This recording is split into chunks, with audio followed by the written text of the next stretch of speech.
యేసుక్రీస్తు అతి పరిశుద్ధ నామంలో ఈ వీడియో చూస్తున్నటువంటి ప్రతి ఒక్కరికి కూడా పాస్టర్ పునీత్ కుమార్ అయినటువంటి నేను నా హృదయపూర్వక వందనాలు తెలియజేసుకుంటున్నాను. ప్రభునంతులరా, ఈ సమయంలో ఒక క్లుప్త సందేశాన్ని, ఒక చిన్న విషయాన్ని మీకు తెలియజేయాలని ఆశపడతా ఉన్నాను.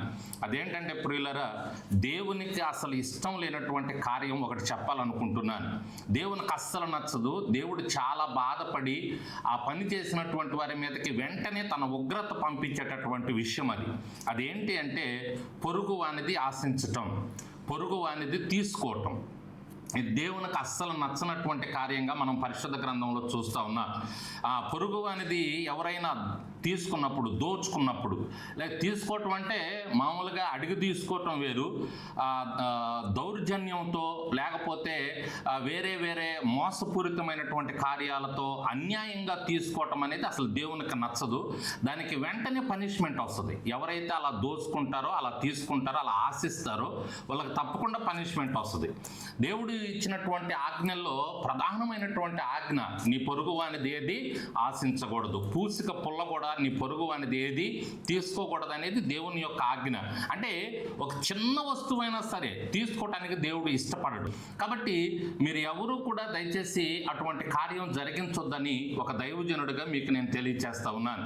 ప్రభునంతులరా, మనం పరిశుద్ధ గ్రంథంలో చూస్తాం, అలా తీసుకున్నటువంటి వారిని చాలా భయంకరంగా దేవుడు మొత్తాడు. ఆహాబును తీసుకోండి.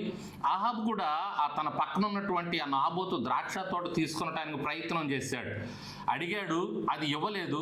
తను వెంటనే సరే తనకున్న దానిలో తృప్తి పడితే బాగుండేది. అయితే అతను అలా తృప్తి చెందక నాబోతుని తన భార్య సహాయంతో చాలా భయంకరంగా అన్యాయంగా మోసం చేసి అతని మీద అబద్ధ సాక్ష్యం పలికించి అతన్ని చంపించినట్లుగా మనం పరిశుద్ధ గ్రంథంలో చూస్తున్నాం.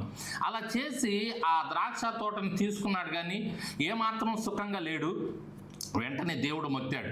మనం ఏదైనా ఇతరులది ఆశించి తీసుకున్నప్పుడు, దౌర్జన్యం చేస్తూ అన్యాయంగానో తీసుకున్నప్పుడు దానివల్ల ఎటువంటి సుఖాన్ని పొందుకోలేవు. వెంటనే దేవుడు చూపిస్తాడు. అయితే వెంటనే నువ్వేది విత్తుతావో అదే నువ్వు కూడా కోస్తావు, తప్పకుండా ఆ పంటను కోస్తావు. వెంటనే ఎంత భయంకరంగా బాధపడ్డాడంటే ఆహాబు, ఎంత భయంకరమైనటువంటి ఉగ్రత దేవుని దగ్గర నుంచి చూశాడంటే తన రక్తం కుక్కలు నాకిని అంట. ఎంత భయంకరమైనటువంటి పరిస్థితితో చూడండి. కాబట్టి పొరుగు అనేది ఏది కూడా మనం దోచుకోవద్దు, తీసుకోవద్దు. సరిహద్దు రాళ్లను జరుపువారు కలరు, వారు శాపగ్రస్తులు అని పరిశుద్ధ గ్రంథం చెప్తా ఉంది. కాబట్టి ఈ సమయంలో మీకు నేను తెలియచేస్తా ఉన్నాను, అదేంటి అంటే ప్రభునంతులరా, పొరుగు వారిది ఏది ఆశించొద్దు. దయచేసి ఆ పొరుగు వారిది ఏది దోచుకోవద్దు, దోచుకోవటానికి ప్రయత్నం చేయొద్దు. అది దేవునికి ఏమాత్రం నచ్చనటువంటి కార్యం. కాబట్టి జాగ్రత్తగా మీకున్న దానిలో మీరు తృప్తి చెంది దేవునికి ప్రార్థన చేసుకుంటా ముందుకెళ్ళండి. పొరుగువారి దాని మీద ఏమాత్రం మీ కన్ను పడనీబాకండి, ఏటి మీద మీరు ఆశించబాకండి. మీకున్నది చాలు, అందులోనే మీరు తృప్తిగా ముందుకెళ్తే దేవుడు తప్పకుండా మీకు అవసరమైనది దేవుడు దయచేస్తాడు. కావాలంటే ప్రార్థన చేయండి, దేవునికి ఇష్టమైతే అది మీకు ఇస్తాడు.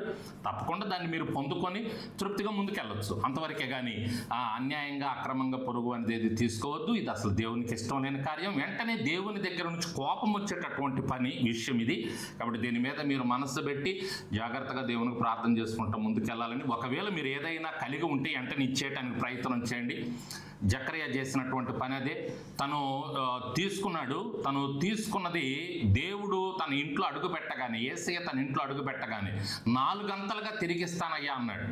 అది ఆ మనస్సు, మారు మనస్సు అంటే అది. కాబట్టి ఎవరిదైనా మీ దగ్గర ఉంటే వెంటనే ఇవ్వటానికి ప్రయత్నం చేయండి. అది మీ దగ్గర ఉండటం ఏమాత్రం మీకు ఆశీర్వాదం కాదు. అది పొరుగువానికి ఇచ్చేయండి. మీరు ఫ్రీగా, హ్యాపీగా, తృప్తిగా మీరున్న దానితో సంతోషంగా ప్రార్థన చేసుకుంటూ ముందుకెళ్ళండి. మిమ్మల్ని 30 దంతులు, 60 దంతులు, 100 దంతులుగా దేవుడు దీవించి ఆశీర్వదిస్తాడు. అటువంటి కృప దేవుడు మీకు ఇవ్వాలని ఒక దైవజనుడిగా కోరుకుంటూ ఈ మాటలు ముగిస్తూ ఉన్నాను. దేవుడు మిమ్మల్ని దీవించి ఆశీర్వదించునుగాక. Amen, amen, amen.